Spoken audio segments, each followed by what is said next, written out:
இது ஒன்றும் பொள்ளாச்சி வன்கொடுமை சம்பவத்தை போன்ற சம்பவம் அல்ல. அங்க ஒரு முக்கிய பிரமுகருடைய மகனே அதில் ஈடுபட்டிருந்தார். அதை மறைக்க அன்றைக்கு ஆட்சியாளர்கள் முயற்சி செய்தார்கள். ஆனால் எதிர்கட்சிகள் தான் நடத்திய போராட்டத்தின் விளைவு, ஊடகங்கள் நடத்திய போராட்டத்தின் விளைவு கடைசியாக வழக்கு பதிவு செய்யப்பட்டதை தவிர, அதுவும் உங்களுக்கு தெரியும் யார் யாரையெல்லாம் விட்டுட்டு வழக்கு போட்டாங்க என்கின்ற சம்பவங்கள் உங்களுக்கு நன்றாக தெரியும். எனவே அதிமுக ஒன்றும் யோக்கியமான கட்சியாக சொல்லவில்லை, அவர்கள் மறைக்க முயற்சித்தார்கள். இன்றைக்கு கூட ஒரு சம்பவத்தை பார்த்தீர்கள் என்று சொன்னால், ராமேஸ்வரத்தில் அண்ணா திராவிட முன்னேற்ற கழகத்தினுடைய பிரமுகர் ராதாகிருஷ்ணன் என்பவருடைய மருமகன் ராஜேஷ் கண்ணா என்பவர் அங்கே வந்த பெண்கள் குளிக்கின்ற அறையிலே போட்டோ கேமராவை வைத்து அமேசான்ல 3 கேமரா வாங்கி வச்சு 3 அறையில வச்சு போட்டோ எடுத்து அதை அந்த காட்சிகளை எல்லாம் வியாபாரப்படுத்தினாரா, வெளிப்படுத்தினாரா, மிரட்டினாரா என்பதெல்லாம் விசாரணையில் தெரியும். எனவே அப்படிப்பட்ட தவறுகளை செய்கின்றவர்கள் அவர்களை தவிர நாங்கள் எங்கள் கட்சியிலே அப்படி செய்கின்றவர்களுக்கு இடம் கொடுப்பது கிடையாது. தவறு செய்தால் உடனடியாக அவர்கள் மீது நடவடிக்கை எடுத்து விடுவோம் என்பதை இங்கே நான் தெரிவித்துக் கொள்ள கடமைப்பட்டிருக்கின்றேன். அதே போல பாரதிய ஜனதா கட்சியை பொறுத்தவரைக்கும் பல சம்பவங்கள் நாங்கள் சொல்ல முடியும். இன்னொன்று, தேசிய குற்ற ஆவண காப்பகம் இறுதியாக 2022ஆம் ஆண்டில் ஒரு அறிக்கை வெளியிட்டது. அந்த அறிக்கையின்படி பெண்களுக்கு எதிராக நடைபெறும் குற்ற வழக்குகளின் எண்ணிக்கை நாடு முழுமைக்கும் லட்சத்துக்கு 65 என்றால் தமிழ்நாட்டில் 24 தான். லட்சத்துக்கு 64 என்றால் தமிழ்நாட்டில் 24 தான்.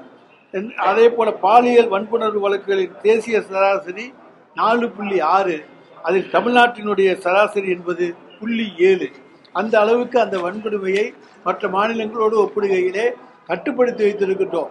இது எல்லா மாநிலங்களோடு ஒப்பிடுகின்ற போது கட்டுப்படுத்தி வைத்திருப்பது, குறைத்து வைத்திருப்பதுதான் சாதனையை தவிர நாங்கள் எதுவுமே நடக்கவில்லை என்று சொல்ல முடியாது. ஏன்னா எங்கேயுமே குற்றம் செய்பவர்கள் செய்து கொண்டுதான் இருப்பார்கள். அதை உடனடியாக கண்டுபிடித்து நடவடிக்கை எடுக்க வேண்டியதுதான் எங்களுடைய கடமை. குற்றச்சம்பவங்கள் நடக்காமல் தடுக்க வேண்டியது எங்களுடைய கடமை. அதே போல திராவிட மாடல் அரசில் தொடர்ந்து அதிகரித்து வரும் பெண் உயர்கல்வியை சிதைத்து பெண்களை வீட்டிலேயே முடக்கும் முயற்சியாகத்தான் எதிர்கட்சிகள் இதை அரசியலாக்க பார்க்கிறார்கள். ஏன்னா இன்னைக்கு பெண்கள் அதிகமாக படிக்க வர்ற காரணத்தால வெளியே பெண்கள் அதிகமாக வருகிறார்கள். எனவே திராவிட மாடல் ஆட்சியில் இந்தியாவிலேயே அதிகமாக உயர்கல்வி படிக்கின்ற பெண்கள் தமிழகத்திலே தான் இருக்கின்றார்கள். இதை முடக்க இன்றைக்கு எதிர்கட்சிகள் சதி செய்கின்றன. அதனுடைய ஒரு அம்சமாகத்தான் இதை நாங்கள் பார்க்கின்றோம். பாஜக ஆளும் மாநிலங்களில் பெண்களுக்கு பாதுகாப்பு இல்லாத நிலைதான் உள்ளது. இந்தியா முழுவதும் பெரும் தாக்கத்தை ஏற்படுத்திய பாலியல் வன்முறை சம்பவங்கள் பல பாஜக ஆளும் மாநிலங்களில் தான் நடந்திருக்கின்றன. காஷ்மீர் சிறுமி ஆசிபாவை வன்புணர்வு செய்து கொண்ட குற்றவாளிகளுக்கு ஆதரவாக அமைச்சர்களே பேரணி நடத்தினார்கள் என்பதை யாரும் மறந்துவிட முடியாது. காஷ்மீரில் நடந்த சம்பவம், அதற்கு ஆதரவாக அமைச்சர்களே பேரணி நடத்தினார்கள். மல்யுத்த வீராங்கனைக்கு பாலியல் தொல்லை கொடுத்த பாஜக எம்பி பிரிஜ் பூஷனுக்கு ஆதரவாக மோடி அரசு செயல்பட்டது. மல்யுத்த வீராங்கனைக்கே அங்கே பாலியல் தொல்லை கொடுக்கப்பட்டது. அதற்கு ஆதரவாக மோடி அரசு செயல்பட்டது. போராடிய மல்யுத்த வீராங்கனை தான் அடித்து துன்புறுத்தி ஒடுக்கப்பட்டார். அதே போல உத்தரப்பிரதேசத்தில் பாஜக முதல்வர் யோகி ஆதித்யநாத் ஆட்சியில் தான் உள்ள உன்னாவ் முதல் பண்டா வழக்கு என பல பாலியல் கொடுமைகளை பாஜகவினர் அரசியல் பலத்தை கொண்டு நீதிக்கு புறம்பாக அரங்கேற்றினார்கள். உன்னாவ் மாவட்டத்தில் பாஜக எம்எல்ஏ குல்தீப் சிங் சிங்கார் மற்றும் அவரின் சகோதரரும் 17 வயது இளம்பெண்ணை 2017 ஜூனில் பாலியல் வன்புணர்வு செய்தனர். எல்லாம் பாஜக மாநில ஆளுநர்கள். பாஜக முதல்வர் பிரேன் சிங் ஆட்சி செய்த மணிப்பூரில் 2023 பெரும் கலவரம் ஏற்பட்டது. பைனோம் கிராமத்தில் குக்கி பழங்குடியினத்தைச் சேர்ந்த 2 இளம்பெண்களை ஒரு கும்பல் நிர்வாணப்படுத்தி ஊர்வலமாக இழுத்துச் சென்றது. நாடு முழுவதும் பெரிய கொந்தளிப்பை ஏற்படுத்தியது. குழு மோதல்களில் பெண்கள் வன்கொடுமை செய்வதும் ஒரு ஆயுதமாக பயன்படுத்தப்பட்டது. பிஸ்கிஸ் பானுவை கூட்டு பாலியல் பலாத்காரம் செய்து அவருடைய 3 வயது குழந்தை உள்பட 14 பேரை படுகொலை செய்த குற்றவாளிகளை பாஜக அரசு நன்னடத்தையை காரணம் காட்டி அவர்களை எல்லாம் விடுதலை செய்தது. இன்னும் இதுபோல நிறைய வழக்குகள். 2020 உத்தரப்பிரதேசத்தில் அத்ரா பெண் கூட்டு பாலியல் வன்கொடுமை செய்து கொலை செய்யப்பட்டது தொடர்பாக செய்தி சேகரிக்க சென்ற கேரள பத்திரிகையாளர் சித்திக் கப்பானை 2 ஆண்டுகள் சிறையில் வைத்தது உத்தரப்பிரதேச அரசு. அதை போல அதிமுக ஆட்சியிலே தான் நிர்மலா தேவி என்னும் பேராசிரியரே மாணவிகளை பாலியல் வன்கொடுமைக்கு தள்ள நினைத்த சம்பவமும் நடந்தது. மாண்புமிகு தமிழ்நாடு முதலமைச்சராக ஸ்டாலின் அவர்கள் பொறுப்பேற்றவுடன் பெண்களின் பாதுகாப்பை உறுதி செய்வதற்காக அனைத்து உட்கோட்டங்களிலும் ஒரு அனைத்து மகளிர் காவல் நிலையம் என்ற வகையில் புதிதாக காவல் நிலையங்களை திறந்து வருகிறார். தமிழ்நாட்டில் மொத்தம் 241 அனைத்து மகளிர் காவல் நிலையங்கள், 12 ஆட்கடத்து தடுப்பு பிரிவுகள், 7 புலன் விசாரணை பிரிவுகள், 43 குழந்தை தடுப்பு பிரிவுகள் மற்றும் 39 சிறப்பு இளஞ்சிறார் காவல் பிரிவுகள் செயல்பட்டு வருகின்றன. சிறார்களுக்கு எதிரான குற்றங்களை கையாளுவதற்கு மாநிலத்தில் உள்ள அனைத்து மகளிர் காவல் நிலையங்களிலும் 194 சிறார் நட்பு அறைகள் மற்றும் 1542 குழந்தைகள் நல காவல் நல அலுவலர்களும் செயல்பட்டு வருகிறார்கள். எனவே எல்லாமே பெண்களுக்கு உதவுகின்ற வகையிலே தான் இந்த அரசு செயல்பட்டு கொண்டிருக்கின்றது. எனவே பெண்களுக்கு பாதுகாப்பான ஒரு மாநிலம் இந்தியாவிலே இருக்கிறது என்று சொன்னால் அது தமிழ்நாடு தான் என்பதை இங்கே நான் தெரிவித்துக் கொள்கிறேன்.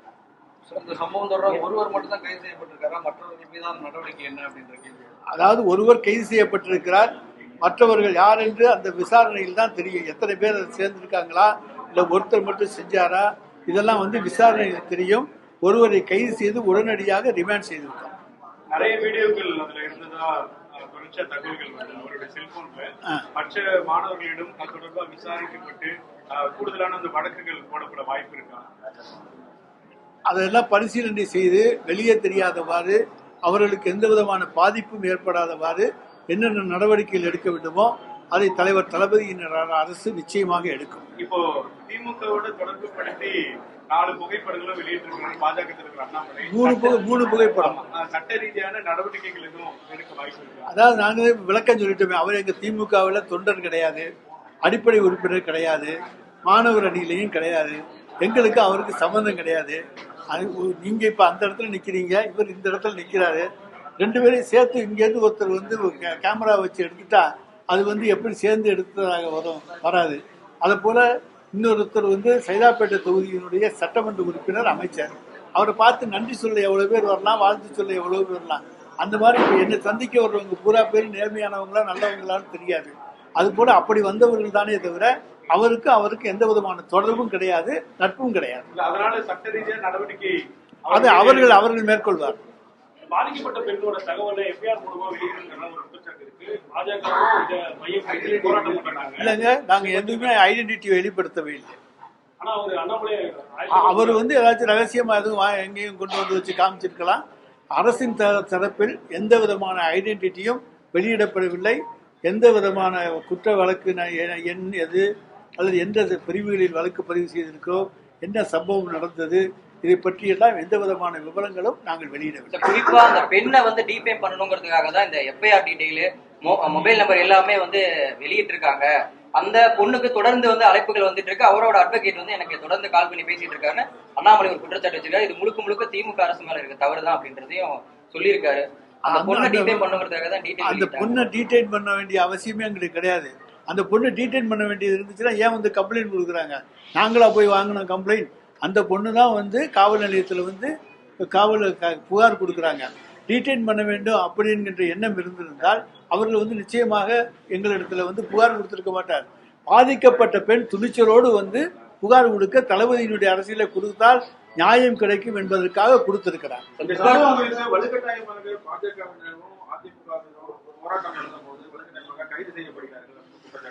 என்னென்ன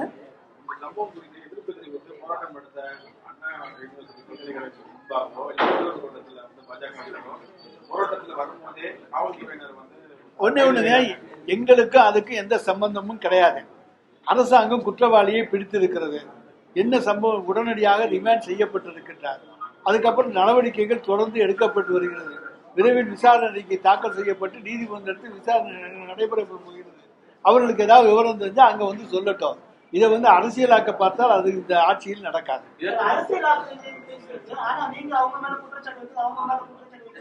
இல்லைங்க, நான் குற்றச்சாட்டு வைக்கல. பாலியல் சம்பவங்கள் தமிழ்நாட்டில் தான் குறைவுங்கிறத புள்ளி விவரத்தோடு சொல்லியிருக்கேன். நம்ம இந்தியாவினுடைய சராசரி 1,64,000, தமிழ்நாட்டில் 24. இந்தியாவில் 4.7ன்னா தமிழ்நாட்டில் வெறும் 0.7.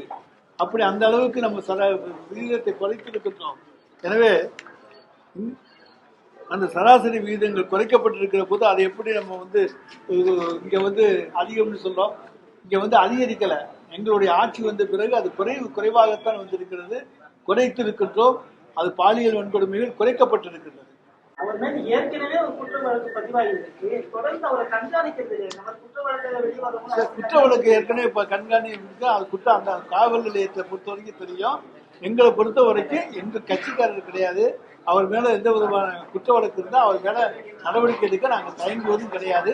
எங்களுக்கு எந்த விதமான பயமும் கிடையாது. நிர்பயா நிதியை அரசு வந்து முழுமையா பயன்படுத்தலன்ற ஒரு குற்றச்சாட்டு எதிர்கட்சி முன்வைக்கிறாங்க. என்ன நிர்பயா நிதியையும் அரசு வந்து முழுமையா பயன்படுத்துறது அப்படின்ற ஒரு குற்றச்சாட்டையும் எதிர்கட்சிகள் முன்வைக்கிறாங்க. எல்லாம் எந்த நிதி வந்தாலும் அந்த நிதியை ஒழுங்காக பயன்படுத்துகிற அரசு தான் தமிழ்நாடு அரசு. நிச்சயமா நாங்க வந்து அதை வந்து திருப்பி அனுப்புற அரசு இல்லை. அது வந்து எதிர்கட்சிகள் குற்றச்சாட்டு சொல்றாங்கன்னா எதிர்கட்சிகளுடைய வேலை ஏதாவது குற்றம் சொல்லணுங்கிறதா. அவங்க உண்மையை சொல்லணுங்கிறது கிடையாது, பொய்யா கூட குற்றம் சொல்லலாம். ஆனா அதை உண்மைன்னு பொய்ங்கிறத நிரூபிக்க வேண்டியதான் எங்களுடைய பணியை தவிர அவங்க பொய் குற்றச்சாட்டுகள் சொல்வதற்கு எதிர்கட்சிகளுக்கு உரிமை உண்டு. ஆனால் அது உண்மை என்று நிரூபிப்பதுதான் எங்களுடைய பணி.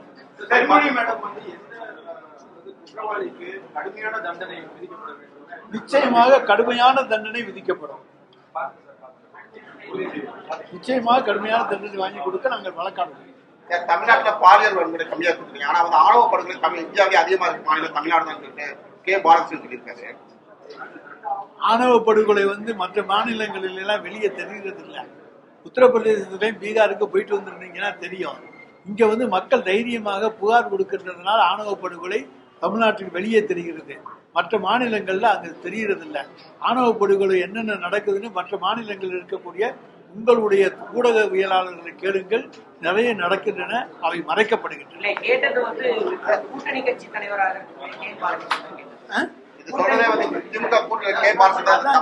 அவர்கிட்டயுமே நீங்க சொல்லுங்க, மற்ற மாநிலங்கள்ல வந்து போய் பார்க்க சொல்லுங்க. ரெக்கார்ட் ஆகுறது தமிழ்நாட்டில் அதிகம். ஆனால் அதே நேரத்தில் வந்து அந்த புகார்கள் மற்ற மாநிலங்கள் கொடுக்கப்படவில்லை.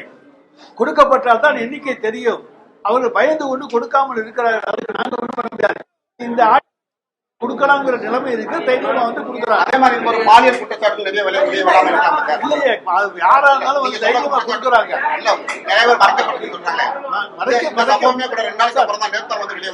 ரெண்டா நாள் நடந்ததோ நேற்று உடனே வந்துருச்சு சார். மறைக்கப்படவில்லை. மறைக்க வேண்டிய அவசியமும் எங்களுக்கு கிடையாது. தமிழ்நாட்டை பொறுத்த வரைக்கும் பாலியல் கொடுமை வன்கொடுமை கொடுமைகள்லாம் உடனுக்குடன் இப்பொழுது புகார் கொடுக்கப்படுகிறது. ஏனென்று சொன்னால் உரிய நடவடிக்கை இந்த அரசு எடுக்கும் என்கின்ற நம்பிக்கை மக்களுக்கு இருக்கிறது.